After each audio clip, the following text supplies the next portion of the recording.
आइए अपने सर को झुकाएं, प्रार्थना करें। धन्यवाद प्रभु जी, आपकी जय जयकार, आपकी स्तुति करते हैं और धन्यवाद अर्पित करते हैं पिता परमेश्वर आपकी करुणा और दया के लिए जो प्रतिदिन हम सब पर नए रूप में प्रकट होती है। और उसी क्रम में प्रभु जी आज भी आपने हमको यह अवसर दिया कि हम जीवितों की मंडली में पाए जाते हैं। हम धन्यवाद के साथ पिता परमेश्वर आपको स्तुति और आराधना करने के लिए जब यहाँ एकत्रित हैं। हम धन्यवाद देते हैं पिताजी पिछले सप्ताह के तमाम आशीषों के लिए, अनुग्रह के लिए, आपके द्वारा पाई हर एक उस वस्तु के लिए प्रभु जी जिसके हम योग्य नहीं थे, लेकिन आपने अपने प्रेमी स्वभाव और क्षमा करने वाले स्वभाव के द्वारा हमको वो उपलब्ध कराया। हम आपका धन्यवाद अर्पित करते हैं प्रभु जी। आए हुए तमाम लोगों के लिए भी धन्यवाद अर्पित करते हैं जो मार्ग में पिताजी, उनको भी सुरक्षित और महफूज ले आइए ताकि हम सब मिलकर आत्मा और सच्चाई से आपकी आराधना कर सके। हमारे कुछ स्थान के लिए प्रार्थना करते हैं पिताजी जहां लोग आज एकत्रित हैं, उनके मध्य में आपकी उपस्थिति सदैव पाई जाती है। होने दीजिए पिता परमेश्वर आपकी आत्मा के बल के द्वारा वो सब एक मन होकर आपको पुकार सके, आपकी स्तुति कर सके, आपकी आराधना कर सके, ताकि पिता परमेश्वर स्वर्ग से आप हमारी उन बातों को देखकर और सुनकर पिता परमेश्वर हाँ आमीन के द्वारा हमें उत्तर दे सके। ऐसी हम आपसे हाथ जोड़कर विनती प्रार्थना करते हैं। हम इस स्थान के लिए भी धन्यवाद अर्पित करते हैं प्रभु जी जहां पर सालों से आप अपनी सेवकाई करवा रहे हैं पिता परमेश्वर। इस कलीसिया के तमाम लोगों को पिता परमेश्वर जो आपकी देह के अंग हैं, हम आपकी हुजूरी में ले आते हैं। आप चाहते हैं पिता परमेश्वर आपके अंग तंदुरुस्त और स्वस्थ रहें, अच्छे भले रहें पिता परमेश्वर, आशीषित रहें, फले फूले। होने दीजिए पिता परमेश्वर कि हर एक अंग अपनी जिम्मेदारी के साथ पिता परमेश्वर आपकी देह में परिपूर्णता ला सके और आपके निर्देशन में पिता परमेश्वर हर एक वो काम कर सके जिसको करने के लिए आपने उसे सृजा है। हम धन्यवाद अर्पित करते हैं प्रभु जी और प्रार्थना करते हैं जब हम गीतों को गाते हैं, वचन को पढ़ते सुनते हैं, भेंट देते हैं, गवाही देते हैं पिता परमेश्वर, जो भी कार्य हम करते हैं प्रभु जी आपके निर्देशन में और आपकी आत्मा की अगुवाई में करने को आए।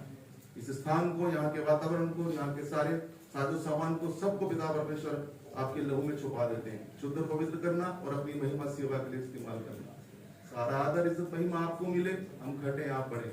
ये विनती आपके बेटे हमारे मुंजी खुदावंद यीशु मसीह के महान प्रेमी और सामर्थ्य नाम में होकर मांगते हैं। सुनिए और ग्रहण कीजिए पिता, आमीन। आइए हम उसकी आराधना में कुछ गीतों को गाएंगे।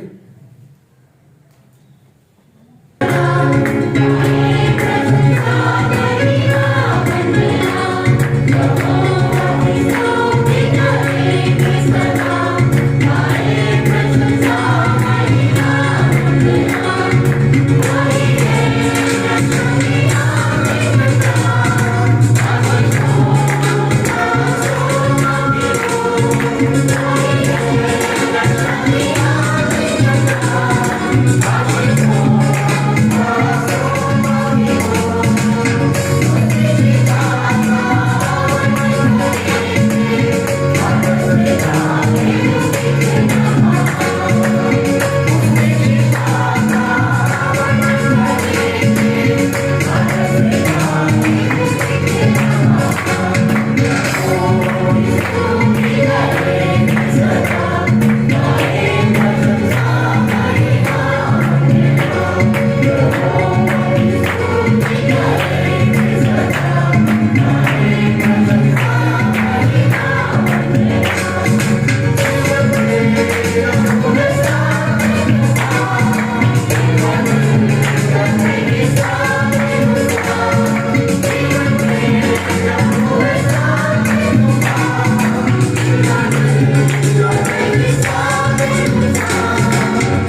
एक और गीत गाकर हम उसकी आराधना करेंगे। परमेश्वर के वचन में लिखा है कि परमेश्वर आत्मा और सच्चाई से आराधना करने वालों को ढूंढता है। जब हम आत्मा से और दिल से उसको पुकारते हैं ना, तो वो स्वर्ग छोड़कर पृथ्वी पर आ जाता है। उसकी तमाम आशीषें यहाँ आ जाती हैं। उसी क्रम में एक गीत गाएंगे हम, दिल से आराधना करो।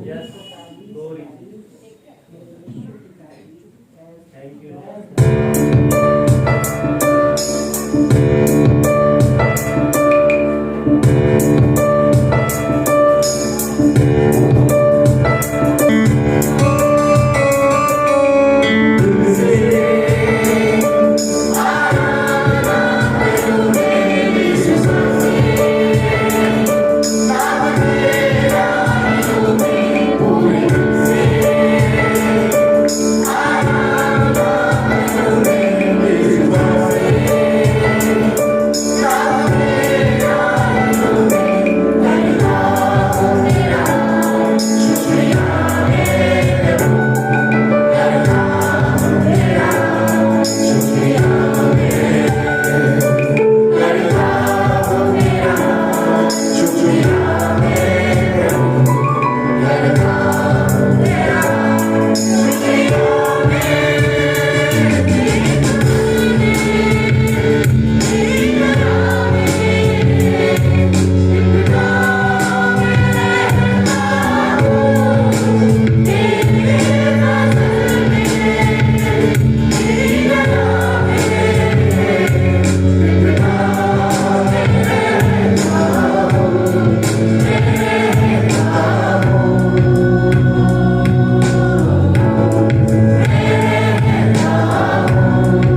धन्यवाद प्रभु जी, आपकी जय जयकार, आपकी स्तुति करते हैं आपके सामर्थ्य के लिए पिता परमेश्वर, जो हमारे मध्य में निरंतर कार्य करती है।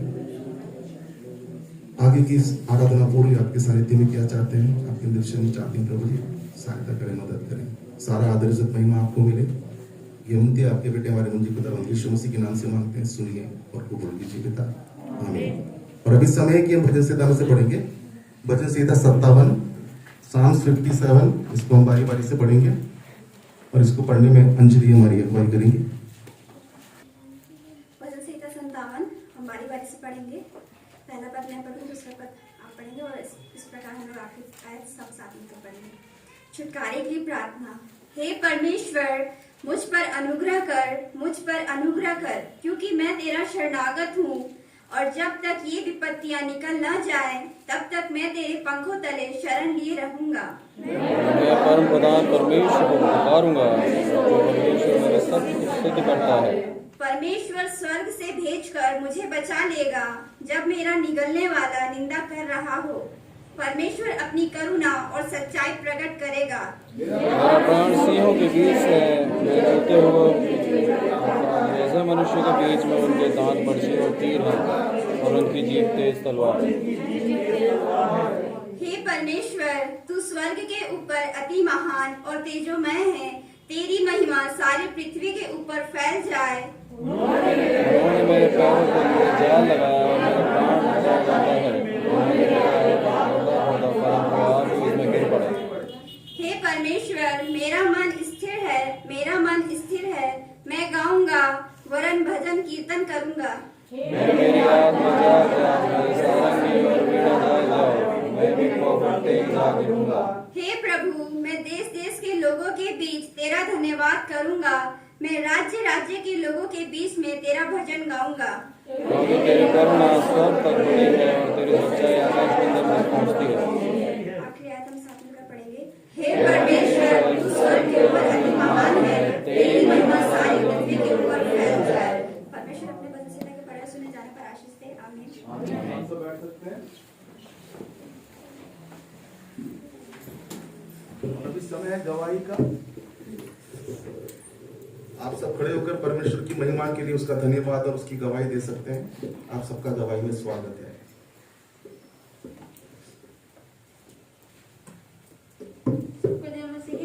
मैं सबसे पहले मैं जीत परमेश्वर को धन्यवाद देता हूँ। परमेश्वर ने सम्मान करेगा, इसलिए परमेश्वर की महिमा के लिए एक आयत बोलना चाहता हूँ। गलातियों 6 उसका 1 से 10 तक।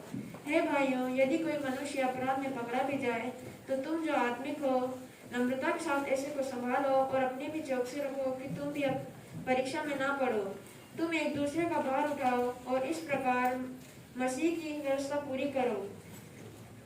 क्योंकि यदि कोई कुछ न होने पर भी अपने आप को कुछ समझता है तो अपने आप को धोखा देता है। पहला यूहन्ना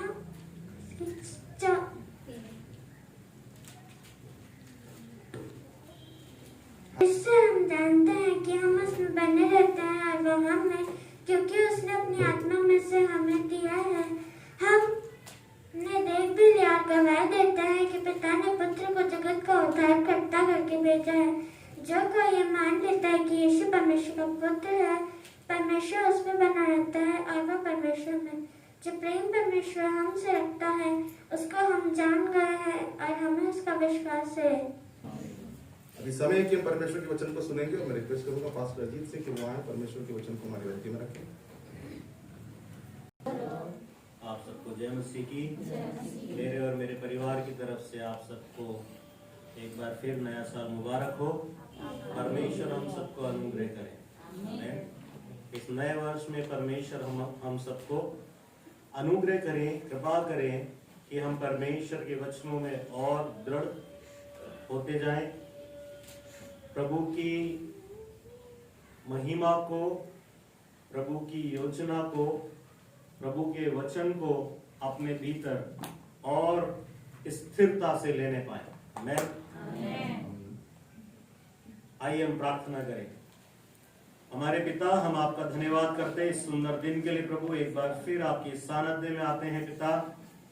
प्रभु जब हम आपके वचन सुनते हैं, हर एक विचार जो हमें तेरे वचन से हटाए प्रभु, या हमारे मन को इधर उधर ले जाए प्रभु, वो आपकी सामर्थ्य के द्वारा हटाया जाए। आपकी कृपा और आपकी दया हम पर होने के लिए हम प्रार्थना करते हैं। और प्रभु आपका जीवित वचन हम सब पर अनुग्रह करें। प्रार्थना सुना धन्यवाद करते मसीह यीशु के नाम मांगते, सुनिए और ग्रहण कीजिए पिता। आमीन। परमेश्वर भले हैं। आमीन।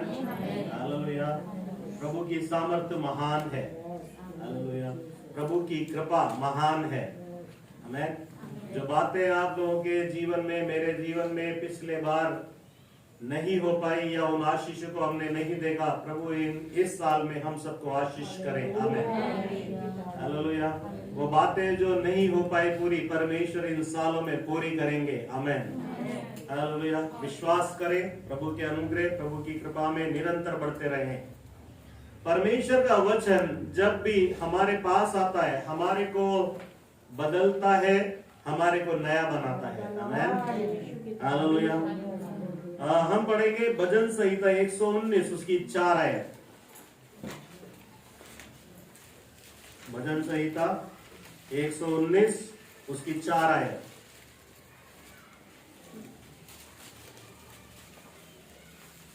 तब मैंने यहोवा से प्रार्थना की, तूने अपने उपदेश इसलिए दिए हैं कि वे यत्न से माने जाएं। आमीन। परमेश्वर का वचन क्या बोलता है? तूने अपने उपदेश इसलिए दिए कि वे यत्न से माने जाएं। आमीन। यत्न करना, प्रयत्न करना, परिश्रम करना, मेहनत करना,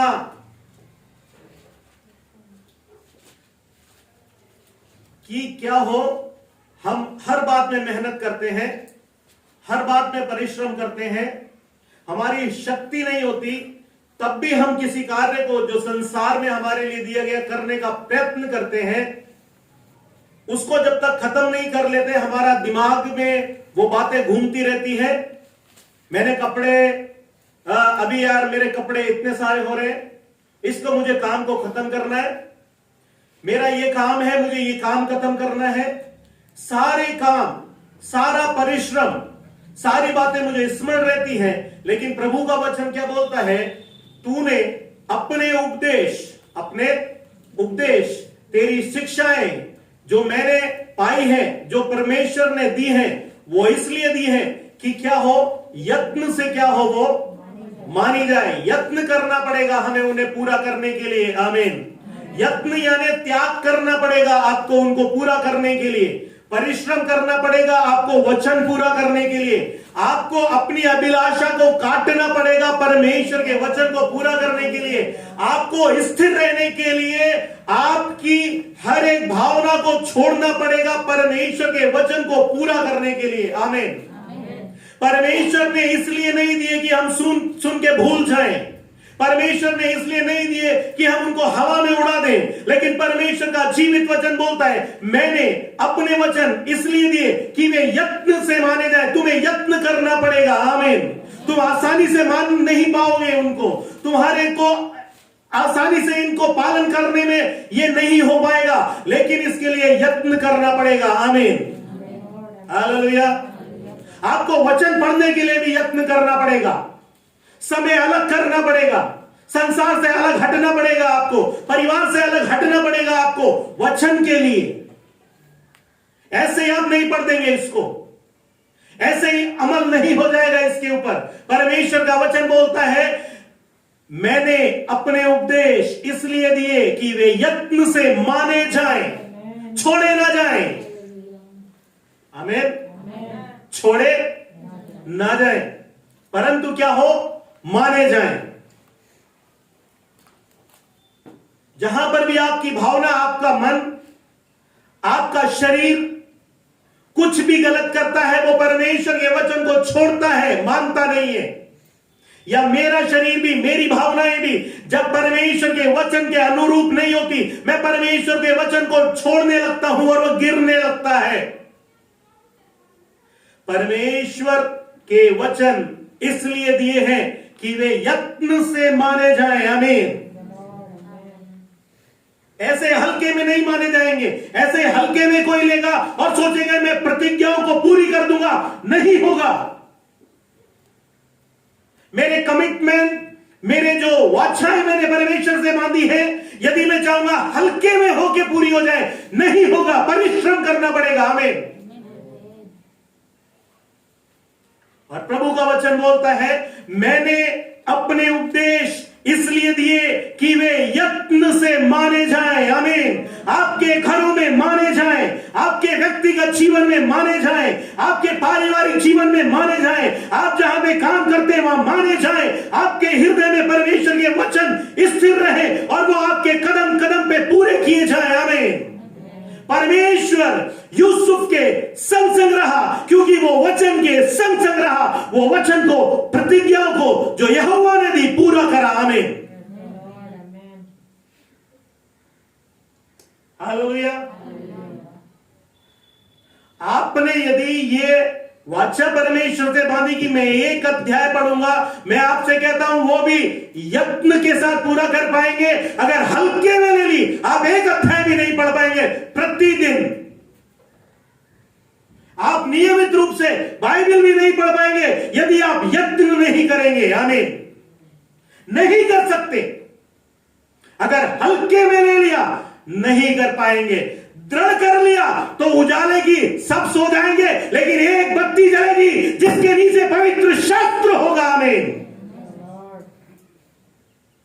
और आप होंगे और प्रभु का आत्मा होगा। आमीन। हालेलुया। क्योंकि मैंने ये प्रतिज्ञा करी कि यत्न से मानूंगा प्रभु, चाहे रात में कितना भी समय हो जाए, मेरी वाचा तेरे लिए पूरी की जाएगी। आमीन। वो यत्न से माने जाएंगे। आमीन। हालेलुया। आप और मैं, जिस दिन मैंने और आपने प्रभु को ग्रहण कर लिया, उस दिन से आप और मैं एक आत्मिक युद्ध के अनुग्रह में हैं। आप और मैं एक आत्मिक युद्ध में चल रहे हैं। शत्रु आपको वचन से हटाने के लिए हर एक प्रयास करेगा। वो आपके शरीर में पीड़ाएं देगा, वो आपके समय को विभाजन कर देगा, आपको व्यस्त कर देगा, कुछ भी कर देगा। सिर्फ इतना उसका उद्देश्य है कि वो यत्न से ना माने जाएं। लेकिन परमेश्वर का वचन बोलता है, मैंने अपने उपदेश इसलिए दिए कि वे यत्न से माने जाएं। आमीन। यदि आज आप और मैं ढीले हैं तो मैं आपको वापस से प्रभु में बोलता हूं, मजबूत हो जाएं। पिछले साल में हमसे जो नहीं हो पाया, वचन के लिए वो पूरा करें। परमेश्वर की आज्ञाओं के लिए वो पूरा करें। आपको और मेरे को परिश्रम करना होगा। आपको और मेरे को मेरी आंखों की नींदों को हटाना होगा। आपको और मेरे को मेरी थकावटों को हटाना होगा। आपको और मेरे को मेरी बीमारियों की थकावट, परेशानी और उठ नहीं पाने की शक्ति को मुझे वापस से प्रभु से प्राप्त करना पड़ेगा। आमीन। मुझे अपने बिस्तर को छोड़ना पड़ेगा। आमीन। मुझे प्रभु से वार्तालाप करनी पड़ेगी। आमीन। हालेलुया। यदि मैं मानना चाहता हूं तो, और यदि नहीं और हल्के में है तो नहीं होगा, तो प्रभु के वचन को पालन नहीं कर पाएंगे। लेकिन वचन बोलता है, मैंने, यहोवा बोलता है, मैंने अपने उपदेश दिए हैं, किसी और के नहीं। और इसलिए दिए कि मेरी प्रजा उन्हें क्या करे, यत्न से माने। आप उपवास का दिन ठहराते हैं, आपको उसमें जितनी शक्ति आप दूसरे दिनों में व्यर्थ करते हैं, उससे 10 गुना शक्ति इस दिन के लिए आपको एकत्र करनी पड़ेगी आपके हृदय में। वरना उपवास भी नहीं ले पाएंगे, आप नहीं ले पाएंगे।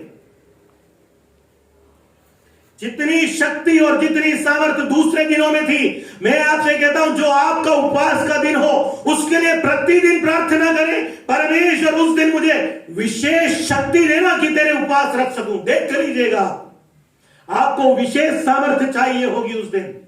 वरना हल्के में ले लिए आप उपवास नहीं कर पाएंगे, नहीं कर पाएंगे।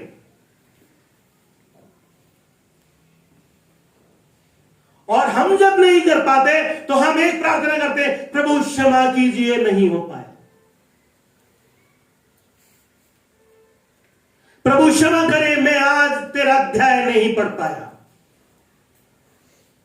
मैं आपसे कहता हूं, क्षमा है, क्षमा मिलती है, मैं ये नहीं कहता। लेकिन मैं आपको यह बताना चाहता हूं कि आपको और मुझको यदि आत्मिकता में बढ़ना है, और मैं ये चाहता हूं मेरी प्रार्थना में, मेरे जीवन में परमेश्वर की शक्ति प्रदान हो, मैं आपसे कहता हूं यत्न करना पड़ेगा।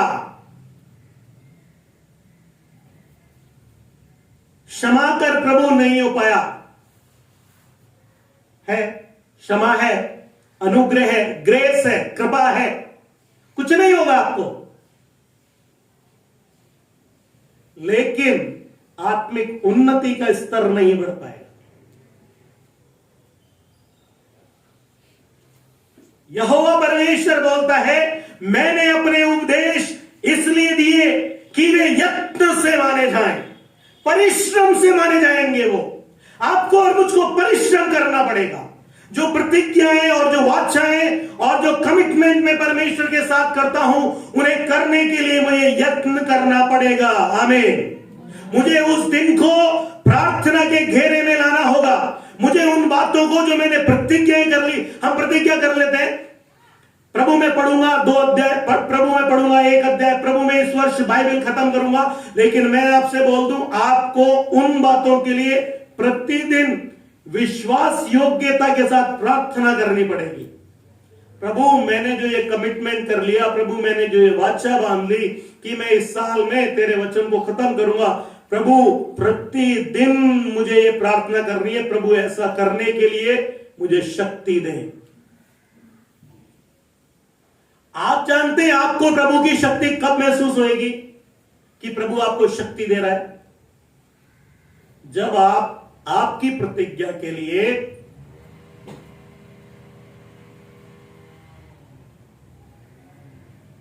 सोते हुए बिस्तर को छोड़ के, आपकी थकावट को छोड़ के, आपकी चद्दर, आपकी रजाई को आप हटा के पवित्र शास्त्र को जब उठाएंगे और कहेंगे प्रभु अभी 12 बजने में आधा घंटा है, मुझे इस दिन का अध्याय खत्म करना है। और जब आप पवित्र शास्त्र उठाएंगे, एक विशेष अनुग्रह आपके ऊपर उतरेगा। आमीन। आप सो गए, अनुग्रह गया। आपको जो शक्ति मिलनी थी वो नहीं मिलेगी। हाँ, क्षमा है, कोई बात नहीं है, प्रभु अनुग्रहकारी है। मैं कल 2 अध्याय पढ़ लूंगा, वो भी हो जाएगा, परंतु इस दिन का जो अनुग्रह मेरा था वो चला गया।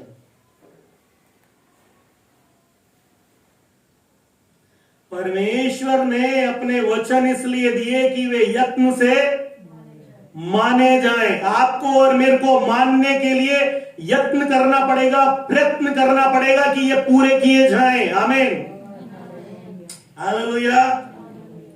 यूहन्ना रचित सुसमाचार उसका 16 अध्याय उसकी पहली आयत। यूहन्ना रचित सुसमाचार उसका 16 अध्याय उसकी पहली आयत।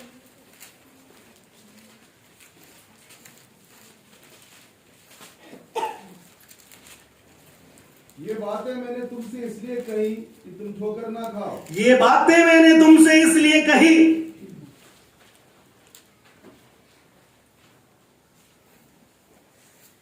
ये बातें मैंने तुमसे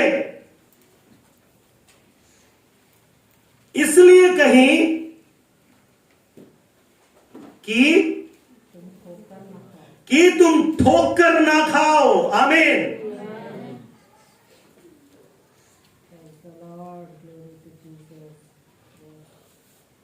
क्या ना खाओ? ठोकर ना खाओ। तुम्हें चोट ना लगे, तुम अपना अनुग्रह खो ना दो, तुम कीचड़ में ना गिर जाओ। आमीन। तुम्हारे वस्त्र मेले ना हो जाए,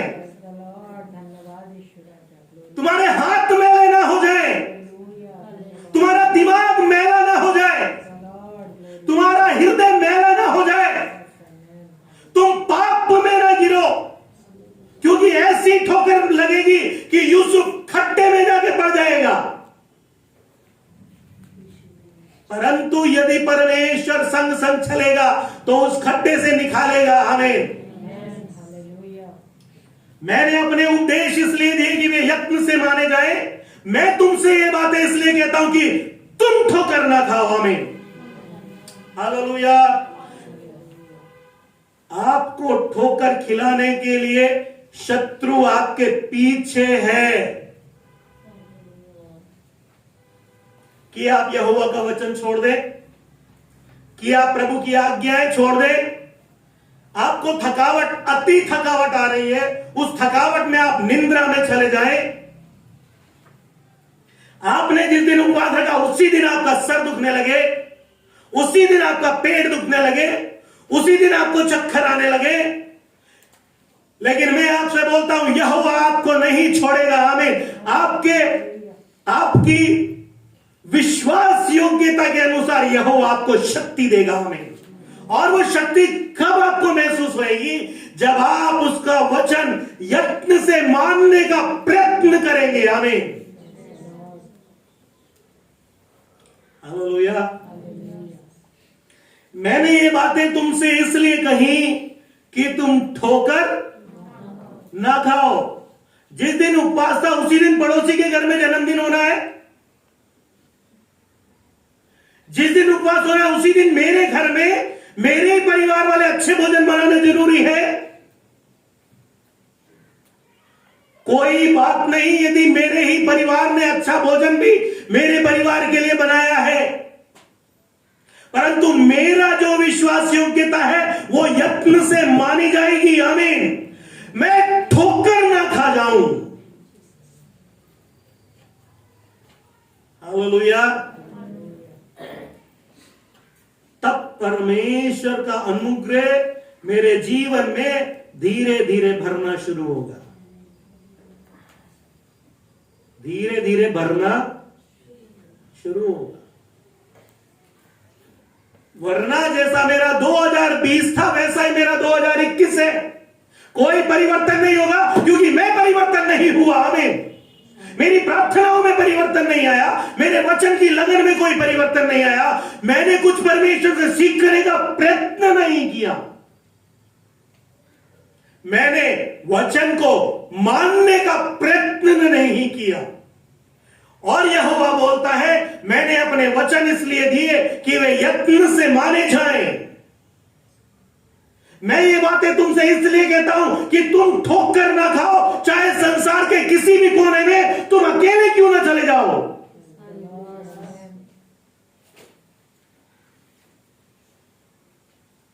चार लोगों के मध्य में मैं अपने परिवार के मध्य में चला गया और उन्होंने मेरे जीवन को देख के ये सोच लिया यार इसका जीवन कुछ अलग है।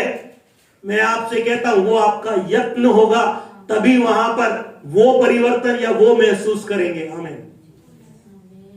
मैं गया और मेरी भी दिनचर्या सुबह से शाम तक उनकी तरह रही।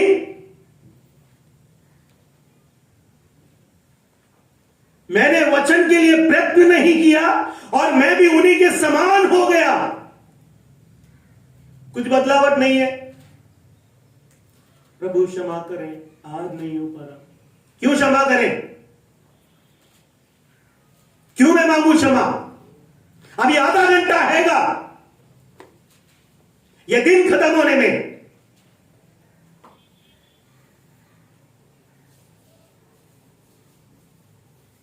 क्यों मैं बार बार एक ही बात के लिए क्षमा मांगू? नहीं हो पा रहा। क्यों नहीं हो पा रहा? एक बच्चे को तैयार करने के लिए टीचर 365 दिन लेती है कि वो परिश्रम करके अगली क्लास में जाए। आपको और मेरे को भी मेरे स्वर्गीय पिता की शिक्षाओं में 365 दिन निरंतर रहना पड़ेगा, तब प्रभु का अनुग्रह धीरे धीरे। पापा ही नहीं करते, मम्मी नहीं करती, लगन तो दिखती ही नहीं है।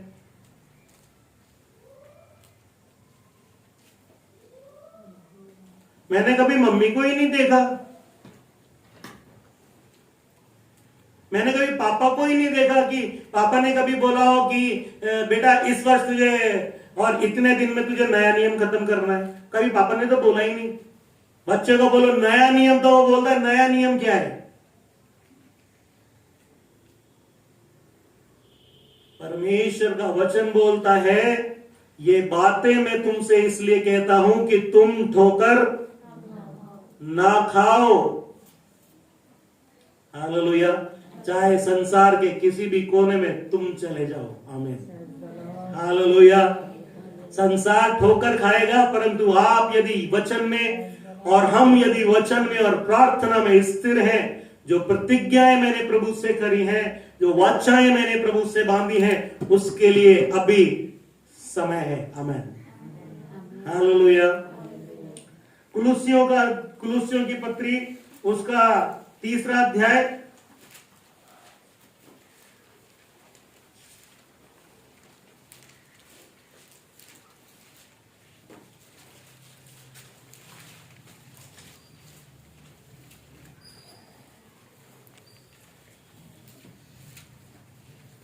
उसकी पहली आयत। अतः जब तुम मसीह के साथ जिलाए गए हो तो स्वर्गीय वस्तुओं की खोज में रहो जहाँ मसीह विद्वान है और परमेश्वर के दाहिनी ओर बैठा है। आमेन। अतः जब तुम मसीह के साथ जिलाए गए तो स्वर्गीय वस्तुओं की खोज में रहो। आपको और मेरे को स्वर्गीय अनुग्रह की खोज करनी पड़ेगी। जब मैं यत्न करूंगा तब मैं स्वर्गीय वस्तुओं की खोज के अधीनता में आऊंगा। मैंने ये उपदेश इसलिए दिए कि तुम ठोकर ना खाओ। तुम संसार के किसी भी कोने में क्यों ना चले जाओगे, मेरा वचन तुमको स्थिर रखेगा। आमीन। तुम्हारे मध्य में और तुम्हारे मध्य में मैं मिला आया जाया करूंगा, मिला करूंगा तुमसे। आमीन। हालेलुया। तुमको एक परिवर्तित इंसान बना दूंगा। मेरा वचन तुम्हारे अंदर सारी मलिनता को निकाल देगा। तुम्हारे हाथ को मैं शुद्ध कर दूंगा, तुम्हारे हृदय को मैं शुद्ध कर दूंगा। आमीन। जब तुम यत्न से उन्हें मानोगे, तुम खुद ब खुद पवित्रताई के अधीनता में आते चले जाओगे। आमीन। लेकिन यत्न करना पड़ेगा, प्रयत्न करना पड़ेगा, अनुग्रह में आना पड़ेगा, कृपा में आना पड़ेगा, दया में आना पड़ेगा। मुझे परमेश्वर के साथ उसके साथ समय बिताना पड़ेगा, एकांत में आना पड़ेगा, वचन में आना पड़ेगा, उसको उठाना पड़ेगा, मेरी थकावट को हटाना पड़ेगा, मेरी निंद्रा को हटाना पड़ेगा, मेरी हर एक प्रकार की सांसारिक अभिलाषाओं को उतारना पड़ेगा। तब जाके मैं परमेश्वर की कृपा की अधीनता में आ पाऊंगा। आमीन। हालेलुया। मैंने अपने उपदेश इसलिए दिए कि वे यत्न से माने जाएं। मैं ये बातें तुमसे इसलिए कहता हूं कि तुम ठोकर ना खाओ। आमीन। हालेलुया। ओ प्रभु कितना अनुग्रहकारी है, प्रभु कितना सफलतापूर्वक हमें बनाना चाहता है। हमें कभी ठोकर ना लगे, प्रभु ऐसा चाहता है। जब हमें ठोकर नहीं लगेगी तब हमारे 4 लोग देखेंगे, यार इस परिस्थिति में हमको ठोकर लग गई, इसको क्यों नहीं लगी। आमीन। हालेलुया। इस परिस्थिति में मैं इस स्थिति में आ गया, लेकिन ये क्यों नहीं आई। आमीन। हालेलुया।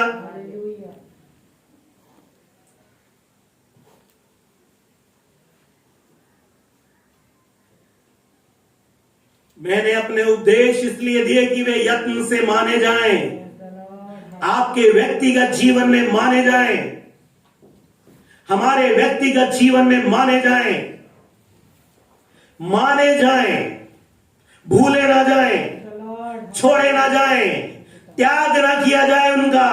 जिस बात से परमेश्वर मुझे अलग रहने के लिए बोलता है, उसके लिए मुझे यत्न करना पड़ेगा। ऐसे नहीं हो जाएगा, ऐसे नहीं हो जाएगा। आपके हाथ ऐसे ही पवित्र नहीं हो जाएंगे, आपके वस्त्र ऐसे ही पवित्र नहीं हो जाएंगे, आपका दिमाग ऐसे ही पवित्र नहीं हो जाएगा।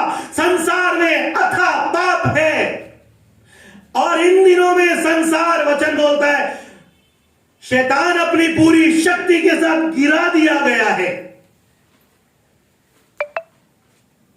मैंने अपने उपदेश इसलिए दिए कि वे यत्न से माने जाएं। मैं ये बातें तुमसे इसलिए कहता हूं कि तुम ठोकर ना खाओ। अतः जब तुम मसीह यीशु के साथ जिलाए गए, आप प्रभु यीशु में जिलाए गए हैं। नई सामर्थ्य के साथ परमेश्वर ने आपको रखा है। परमेश्वर में आप जिलाए गए हैं। जो मरण अवस्था थी आपकी, जो मुर्दापन था आप में और मुझ में, जो गंदगी थी मुर्देपन की मेरे और आप में, परमेश्वर ने अपने रक्त से हमें पवित्र कर दिया। आमीन। उसके बावजूद भी यदि मैं मलिनता में जीवन जी रहा हूं और फिर मैं ये प्रार्थना करता हूं, प्रभु क्षमा कर दे, नहीं हो पा रहा, तो 2021 या 2020 में भी नहीं हो पाएगा, 2022 में भी नहीं हो पाएगा। परंतु यदि यत्न से आज और मैं आप खड़े हो जाएंगे, मैं आपसे कहता हूं आपकी और मेरे घर की स्थितियां बदल जाएंगी, आपकी और मेरे परिवार की स्थिति बदल जाएगी, आपका और मेरा जीवन परिवर्तन हो जाएगा। आपको और मुझको परमेश्वर विशेष अनुग्रह में लेकर आएंगे। आप और मैं एक विशेष परिवर्तित होकर एक नया अनुग्रह में हम नए इंसान बनते चले जाएंगे। जो बातें मुझसे नहीं हो पाएंगी वो अब हो पाएंगी। आमीन, हालेलुया। क्योंकि प्रतिज्ञाओं में आशीष छुपी है। आमीन,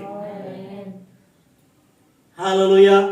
अतः जब तुम मसीह यीशु के साथ जिलाए गए तो स्वर्गीय वस्तुओं की खोज में रहो, धरती की वस्तुओं के पीछे भाग रहे हो। स्वर्गीय वस्तुओं की खोज में रहो। आपको खोजना पड़ेगा रात में उठ के, आपको खोजना पड़ेगा सुबह उठ के, आपको खोजना पड़ेगा परमेश्वर के वचन से, आपको खोजना पड़ेगा अपनी प्रार्थनाओं में। आपको परमेश्वर और आपका एक विशेष व्यक्तिगत संबंध बनना पड़ेगा इस साल में। आमीन, हालेलुया। जहां मसीह विद्यमान है, विद्यमान है मतलब वहां उपस्थित है, वहां पे आपको और मेरे को जाना पड़ेगा। आमीन, हालेलुया, हालेलुया। वहां पे मेरे को और आपको क्या करना पड़ेगा? जाना पड़ेगा। अभी आधा घंटा है दिन खत्म होने में। आमीन, हालेलुया। मेरी प्रतिज्ञाओं को प्रतिदिन पूरा करने की सामर्थ्य मुझे दीजिए प्रभु। आमीन, हालेलुया। पांचवी अध्याय, पांचवी आयत, सॉरी। इसलिए अपने उन अंगों को मार डालो जो पृथ्वी पर हैं। इसलिए अपने उन अंगों को मार डालो जो पृथ्वी पर हैं, अर्थात व्यभिचार, अशुद्धता, दुष्कामना, बुरी लालसा, लोभ, जो मूर्ति पूजा के बराबर है, जो मूर्ति पूजा के बराबर है, जो मूर्ति पूजा के बराबर है।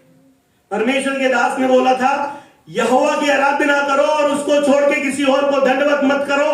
पहला शब्द इस कलीसिया में जो आज बोला गया, पहला वचन जो प्रभु के मुंह से, परमेश्वर के दास के मुंह से जो प्रभु की आत्मा ने बुलवाया, वो ये था कि यहोवा की आराधना को छोड़ किसी और की आराधना मत करना, किसी और को दंडवत मत करना।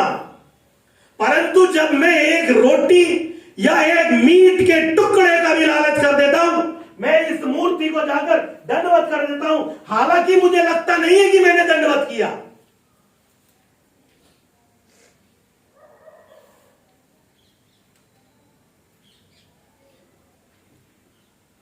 हालांकि मुझे लगता नहीं है कि मैंने दंडवत, परंतु यहोवा बोलता है तूने क्या कर लिया?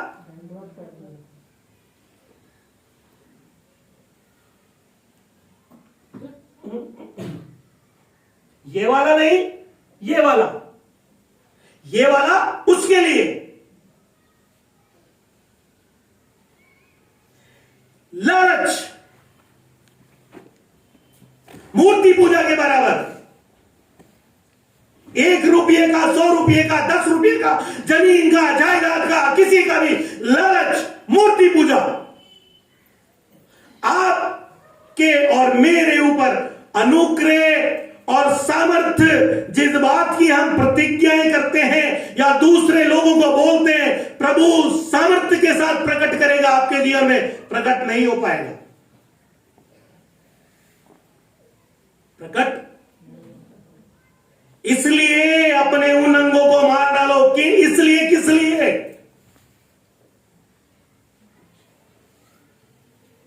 स्वर्गीय वस्तुओं की खोज के लिए। या तो स्वर्गीय वस्तुओं की खोज होगी या संसार का जीवन ही होगा। आमीन। इसलिए, किस लिए तुम अनुग्रह में आए हुए हो? इसलिए कि तुम ठोकर ना खाओ, इसलिए कि मेरे वचन यत्न से माने जाएं, इसलिए कि तू और तेरा घराने को मैं विशेष अनुग्रह में बदलूं। आमीन। इसलिए कि मेरी प्रतिज्ञाएं तेरे संग संग पीछे पीछे चले, कि तू धरती के किसी भी कोने में चले जाए, यहोवा उस स्थान को तेरे हाथ में करता चला जाए। हालेलुया। इसलिए कि तेरा घराना बचाया जाए, इसलिए कि तू जब प्रार्थना करे वहां परमेश्वर की सामर्थ उतरे, इसलिए कि परमेश्वर की कृपा तेरे बच्चों में नजर आए, इसलिए कि उनका भविष्य परमेश्वर के हाथों में सुरक्षित होता चला जाए, इसलिए कि प्रभु के वरदान तेरे अंदर से बहते चले जाए, इसलिए कि तू संसार से अलग होकर परमेश्वर की सेवा में महानता के साथ आगे बढ़ जाए, इसलिए कि तेरी आंखें ने जो नहीं देखा वो बातें तुझे परमेश्वर दिखाए, इसलिए कि जो तेरी बुद्धि में नहीं आई परमेश्वर उन बातों को तेरे और तेरे परिवार के लिए, तेरे पीढ़ी से पीढ़ी तक के लिए करता चला जाए, इसलिए कि परमेश्वर तुझे आशीष करे, इसलिए कि यहोवा तेरे संग संग रहे, इसलिए कि परमेश्वर की कृपा तेरे संग रहे, इसलिए कि यहोवा का बलिदान व्यर्थ न चला जाए। आमीन। अपने उन अंगों को मार डालो।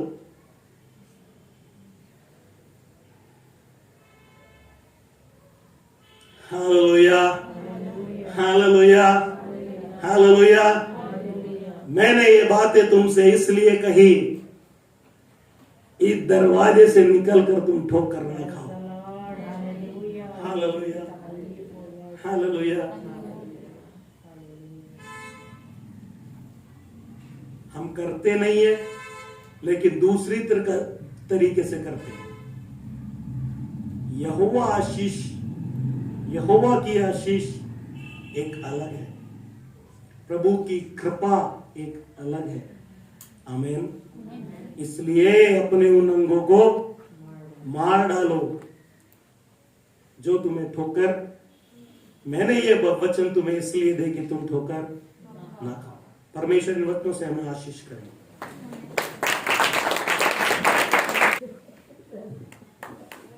चलिए हम थोड़ा सा और इसमें चिंतन करते हैं।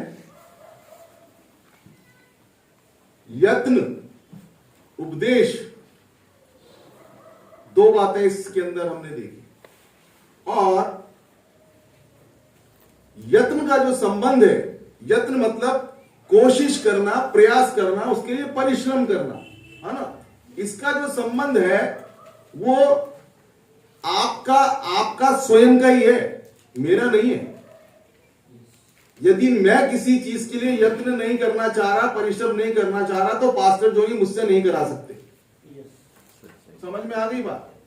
सबसे बड़ी बात तो ये ध्यान में रखना। और वो आप तभी करोगे जब आप स्वयं इसको करना चाहोगे। डंडे के बल पे मैं 2 मिनट करा लूंगा, 2 दिन करा लूंगा, 4 दिन करा लूंगा, 10 दिन करा लूंगा। माँ बाप बच्चों से करा सकते हैं, ऑफिसर अपने सबॉर्डिनेट से करा सकता है, लेकिन जब वो भावना उसके मन में पैदा हो जाएगी कि मुझे यत्न करना है, तो फिर उसको किसी का भी कहने की, टोकने की जरूरत नहीं, वो स्वयं यत्न करता जाएगा। समझ में आ गई? तो सबसे पहले तो ये सीखे कि यत्न हमें स्वयं ही अंदर पैदा करना पड़ेगा, ये भावना अंदर अपने। परमेश्वर ने भी यही बात कही है। वो चाहता ना तो हमारे अंदर ऐसी चिप डाल देता कि हम यत्न करते रहते, लेकिन सेल्फ विल, हमारे अंदर एक चुनाव करने की क्षमता डालकर उसने हमें कठपुतली नहीं बनाया। हमें दे दिया अधिकार और सोचने का विवेक, तुम चाहो तो करो, नहीं तो मत करो। तो जब हम स्वयं यत्न करने पे आ जाते हैं ना, वो चाहे सांसारिक विषय के लिए करें या किसी आत्मिक विषय, स्वर्गीय विषय में करें, वो काम हो जाता है। दूसरी बात, उपदेश। बाइबल में उपदेश भी है और उससे ऊपर जिस शब्द से ये उपदेश बना है, आदेश भी है। आदेश ये है, तू मुझे छोड़, दूसरे को मत मानना। उपदेश ये है, यदि तू लालच भी करता है तो मूर्ति पूजा करता है, और उस उपदेश के कुछ परिणाम होते हैं। आदेश के तो प्रतिफल है।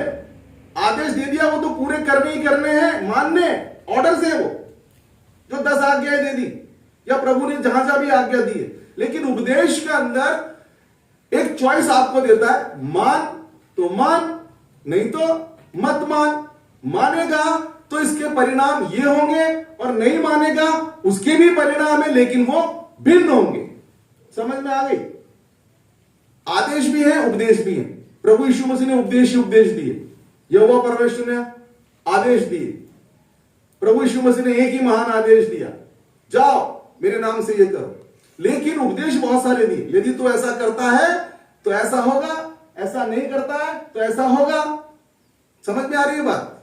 और यहां पर दाऊद ने इस भजन में इस बात को जान लिया था कि प्रभु तूने जो उपदेश दिए ना, यहोवा नहीं कह रहा कि मैंने उपदेश दिए यत्न से मानने के लिए, उसने स्वयं ने यह बात स्वीकार कर ली थी कि तूने जो उपदेश दिए हैं वो यत्न से माने जानने के लिए दिए गए।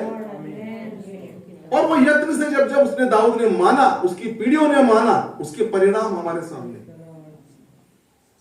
बोर्ड लगा होता है ना सड़क पे, वैधानिक चेतावनी किसी चीजों पे लिखी होती है, सिगरेट पे, तंबाकू पे, शराब पे, और बोर्ड लगा रहता है, आगे खतरा है, आगे मार्ग परिवर्तित है, आगे गड्ढा है, आगे स्पीड ब्रेकर है ना? ये सब चेतावनियां हैं जो यूहन्ना में उसने कहा, चेतावनी दे देता है वो उनको उपदेश के द्वारा। आगे जाओगे खतरा है। मेरे को नहीं छोड़ा उन्होंने, उसके आगे के पहले के हिस्से को हम पढ़े तो वहां यही लिखा, संसार ने मुझसे बैर रखा है, तुम्हारे को भी कहेगा, इसलिए मैं तुमको ये बता रहा हूं, तुमको समझा रहा हूं कि तुम ठोकर ना खाओ। समझ में आ गई बात? और कुलुस्सियों में जो पढ़ा वहां भी आगे जाके उसके परिणाम दिखा रहा है कि जब मसीह आएगा तो जैसे मुझे जिलाया गया है वैसे तुम्हें भी जिलाएगा। वो परिणाम है किसका? उस उपदेश का, यदि तुम ऐसा करते हो, मानते हो तो। लेकिन आगे जो आदेश है वो तो वैसे के वैसे करने ही है, नहीं करोगे तो उसके तो प्रतिफल है, लेकिन इसके परिणाम होते हैं। समझ में आ गई बात? मैं आपको एक कहानी सुनाता हूं। एक हाईवे पर एक साधु या संत या कुछ भी मान लो, जो परमेश्वर के नाम पे अपने आप को जताता है, लेकिन वो परमेश्वर का है नहीं। वो परमेश्वर की चादर इसलिए ओढ़ता है कि सिर्फ और सिर्फ अपने लिए धन अर्जित करे या कुछ करे। उसके साथ एक चेला भी है, दोनों सड़क पर बैठे, हाईवे पर एक बोर्ड लगाकर, एक फ्लेक्स का, आगे मृत्यु है, यदि आप मृत्यु से बचना चाहते हैं तो हम आपको मृत्यु से बचा सकते हैं। एक गाड़ी निकलती है, चेला दिखाता है बोर्ड, वो कहता है हट, सड़क पे भी साले कमाने के लिए बैठे हुए। थोड़ी दूर जाता है, धड़ाम की एक आवाज आती है, सन्नाटा हो जाता है। थोड़ी देर बाद एक और व्हीकल आती है, वो भी चेला उसको दिखाता है, वो भी उसकी तरफ मुंह फेर के हट, यहां भी कमाने बैठ गए, समझदार लोग। थोड़ी देर बाद फिर एक आवाज आती है, धड़ाम, कहानी खत्म। चेला परेशान हो जाता है, वो थोड़ा आत्मिक था आपकी तरह। उन्होंने कहा प्रभु तुम क्या कर रहे हो? हम सीधा सीधा बोर्ड पे क्यों नहीं लिख देते कि आगे गड्ढा है, आगे पुलिया टूटी हुई है? समझ रहे हैं ना आप बात? चेतावनी देने का तरीका लोगों का कुछ का ऐसा होता है, वो सीधी सीधी बात को गोल घुमा के कहते हैं, उसमें भी कमाई का जरिया निकाल लेते हैं और उसमें परमेश्वर का नाम भी ओढ़ लेते हैं। लेकिन हमारा प्रभु ऐसा नहीं है, वो सीधी सीधी बात लिख देता है। यहोशू ने कह दिया तुम चाहो तो आज का दिन है, मैं और मेरा घराना तो यही करेगा, तुम्हें नहीं करना, आज कह दो, क्योंकि मैंने इस बात को जान लिया है कि उसके आदेश, उसके उपदेश सब कुछ मेरे लिए भलाई उत्पन्न करते हैं, मेरे फायदे के हैं। फिर भी नहीं समझ में आया ना, तो फिर धड़ाम से आवाज आएगी और आप गए काम से। समझ में आ गई बात? आदेश, उपदेश, यत्न, प्रयत्न। अभी क्वायर अपने आप यत्न कर रही है ना, उसके परिणाम दिख रहे हैं ना सबको। हाँ, अंकल कितना है, गाना याद करो, गाना याद करो, कोई करता ही नहीं है, लेकिन अब करने लगे, अपने आप मन में आ रहा है ना, समय पे आ रहे हो, गाने ढूंढ रहे हो, मुझे भेज रहे हो, यही है यत्न। और वो यत्न जब हम परमेश्वर के लिए करते हैं ना, तो उसके रिवार्ड्स, उसकी जो आशीषें हैं वो सांसारिक आशीषों से बहुत बड़ी है, क्योंकि ये तो खर्च हो जाती है सांसारिक आशीष, तो आज है कल नहीं है, या कल पुरानी हो जाएगी। आज आपको आशीष में मैं एक नया मोबाइल भी दे दूं ना, 2 साल बाद अरे पुराना हो गया, अंकल ने दिया था, ये तो कोई पूछता ही नहीं इसको, क्योंकि अब आगे नया आ जाएगा भैया। समझ में आ रही है बात? लेकिन खुदा जो आशीष देता है वो हर पल नई दिखेगी, वो पुरानी नहीं होती है। समझ में आ गई बात? आप स्वयं अपनी नौकरी के लिए, अपनी ड्यूटी के लिए यत्न करते हैं ना, क्योंकि मालूम है नहीं गए तो सैलरी कट जाएगी। वो सांसारिक उसके लिए यत्न कर रहे हो, वो भी आपको आपकी आवश्यकताएं करा रही हैं, आपकी जरूरतें करा रही हैं, आपकी मजबूरियां कराती हैं। अरे उन मजबूरियों में, आवश्यकताओं में परमेश्वर को ढूंढ लो ना भाई, तो सारी कहानी खत्म है। क्योंकि वचन बोलता है कि जब तुम मेरे राज्य धर्म की खोज करोगे ना, तो ये सारी वस्तु तो तुम्हारे पीछे पीछे पीछे। अरे नहीं चाहिए मुझे, अरे मैं तो आऊंगी तेरे को, अरे मेरे को नहीं चाहिए, नहीं मैं तो आऊंगी। समझ में आ गई बात? लेकिन वो यत्न, वो प्रयत्न आपका वहां उस तरीके से दिखना चाहिए जैसे हमारी ड्यूटी और सांसारिक कामों के लिए दिखाई देता है ना। उड़ जाते हैं सुबह 5 बजे, ड्यूटी जाना है, दुकान जाना है, कमलेश का तो कल 5:55 पे आ रहा है। अंकल मेरे तो दुकान पे बहुत काम है। तुझे पता नहीं तेरी दुकान पे बहुत काम है? मैंने बोला ना, मुझे क्वायर में एक बंदा की प्रैक्टिस में एब्सेंट नहीं चाहिए। नहीं आ सकते, एक दिन पहले बोल दो, सुबह बोल दो, या 2 हफ्ते बाद कोई काम होना है, आपको 2 हफ्ते पहले इंफॉर्मेशन मिल गया, आप लास्ट मिनट में मुझे फोन करोगे, मैसेज करोगे, मैं नहीं आ सकता, मैं नहीं जा सकता। मैं क्यों देखूंगा 5:55 पे? और जब मैं परिवार से पूछ रहा हूं कहां गया है, बहन के लिए केक लेने गया है। परिवार में एक मन नहीं है भैया। वो मुझे कह रहा है मैं दुकान पे बहुत काम है, नहीं आऊंगा। घर वाले कह रहे हैं केक लेने गया है बहन के लिए। फर्क हो जाता ना बात में। केक लाने के लिए आगे जा सकता है, प्रैक्टिस के लिए नहीं आ सकता। यही फर्क है यत्न में, मेरे यत्न करवाने में और स्वयं के यत्न करने में। मैं हाथों हाथ प्रूव कर दिया, हाँ, क्योंकि यत्न उसके लिए किया, छुट्टी मिल गई। हम जिस चीज के लिए यत्न करेंगे ना, सांसारिक के लिए, परमेश्वर हमारे लिए वो भी कर देता है। जा भैया छुट्टी दे रही आज। लेकिन जब परमेश्वर के लिए उस यत्न को करते हैं, उसके रिवार्ड, उसके परिणाम बहुत अलग है। यही है फर्क। सीख गए आप? यत्न मैं नहीं करवा सकता, स्वयं करना पड़ेगा। और दाऊद ने ये बात समझ ली। वहां वचन में दाऊद ही कह रहा है, वो परमेश्वर नहीं कह रहा है। दाऊद कह रहा है कि तूने जो उपदेश दिए हैं वो यत्न से माने जाने के लिए दिए प्रभु। चाहता तो वो भी कह देता कि मैं तुम्हें जो दे रहा हूं यत्न से मानो, और एक ऐसा सिस्टम फीड कर देता हमारे दिमाग में कि हम यत्न से मानते ही मानते मानते ही मानते। पहले आदेश में क्या गया ना, आज्ञा में, वो उपदेश था, आज्ञा नहीं थी। उसके परिणाम थे, भैया ये लगा है ना बीच में फल, इसको मत खाना, खाएगा उसी दिन मर जाएगा। हाँ, बाद में भी तो तलवार की, ज्वाला की तलवार लगाई ना वहां पर। हाँ, पहले नहीं लगा सकता था क्या?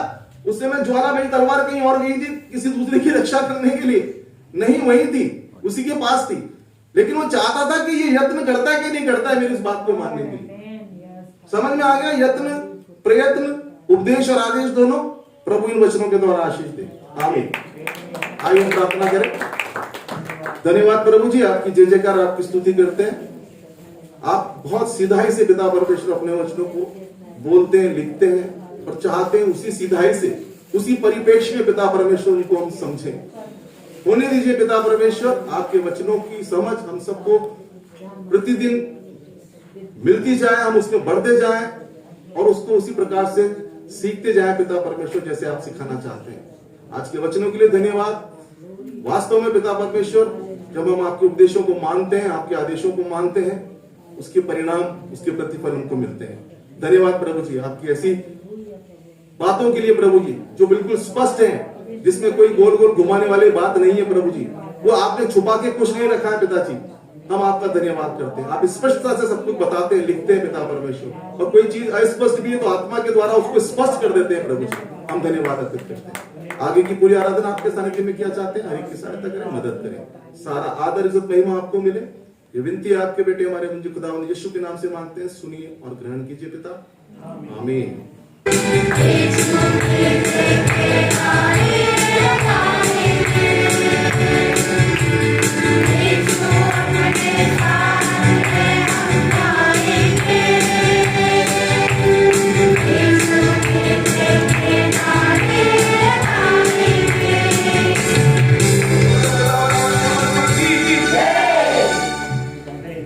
आइए प्रार्थना करें। इसी की वो भेंट के लिए और अंतिम प्रार्थना हमारी अगुवाई करें। आइए प्रार्थना करें। हे हमारे प्रभु, आपका बहुत बहुत धन्यवाद ये अवसर दिया आपने हमें कि आपकी आराधना हम चर्च में आके कर पा रहे हैं। मेरे प्रभु, पिछले साल कई महीने हमने बिता दिए मेरे प्रभु बिना आपके भवन के ईश्वर, पर ये साल हम चाहते हैं कि पूरे साल आपके भवन में आके हम आराधना करते रहे ईश्वर। मेरे प्रभु, सच में मेरे प्रभु, जब तक हम खुद यत्न नहीं करेंगे तब तक आपके उपदेशों को हम अच्छी तरह से नहीं अपना सकेंगे ईश्वर। मेरे प्रभु, हमको खुद को झुकना जरूरी है ईश्वर। मेरे प्रभु, आज के वचन से हम यही सीखते हैं ईश्वर कि आपको यदि हमें पाना है, आपके नजदीकी में यदि हमें आना है, तो हमें खुद को यत्न करना बहुत जरूरी है ईश्वर। सब कुछ आपके हाथों में सौंपते हैं मेरे प्रभु। हर एक कलीसिया के परिवार को आपके हाथों में सौंपते हैं ईश्वर कि आपकी भयभक्ति में हम आगे बढ़ते जाएं ईश्वर। और इस आराधना जो हुई है मेरे प्रभु, उसके अंदर आशीष देना ईश्वर, और हमारे चर्च को आशीष देना ईश्वर, ताकि ज्यादा से ज्यादा लोग इसके अंदर और आ सके ईश्वर। सब कुछ आपके हाथों में सौंपते हैं। इस भेंट के लिए प्रार्थना करते हैं ईश्वर, जो भेंट अब कलीसिया वालों ने मिलकर दी है ईश्वर, इसकी आशीष आप उनको दोबारा देना ईश्वर।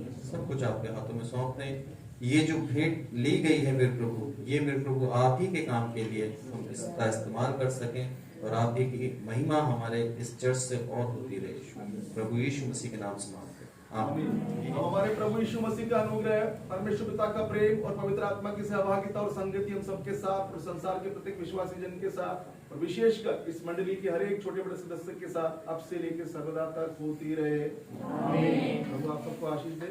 और सेकंड फ्राइडे की मीटिंग